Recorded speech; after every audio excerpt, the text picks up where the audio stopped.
महाभारत भाग क्रमांक 32. द्रुपदाची प्रार्थना.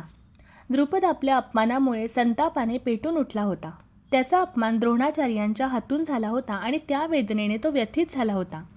आपल्या पराभवाचा बदला घेण्यासाठी त्याला अशा पुत्राची इच्छा होती जो द्रोणावर सूड उगवू शकेल. त्या इच्छेने प्रेरित होऊन द्रुपद अनेक ठिकाणी गेला, अनेक ऋषींची भेट घेतली आणि शेवटी आपल्या राज्यात परतून त्याने एक महान यज्ञ करण्याचे ठरवले. हा यज्ञ देवतांना प्रसन्न करण्यासाठी आणि इच्छित पुत्र प्राप्त करण्यासाठी होता. यज्ञ पूर्ण झाल्यावर अग्निकुंडातून 2 तेजस्वी रूपे प्रकट झाली, एक पराक्रमी पुत्र आणि एक दिव्य तेजस्वी कन्या.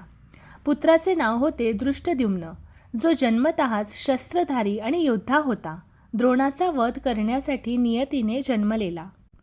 त्याच्या पाठोपाठ जन्मली एक अप्रतिम सौंदर्यवती कन्या द्रौपदी. ती काळ्या वर्णाची, तेजस्वी आणि विलक्षण बुद्धिमान होती. ती यज्ञकुंडातून जन्मल्यामुळे तिला यज्ञसेनी असेही नाव मिळाले.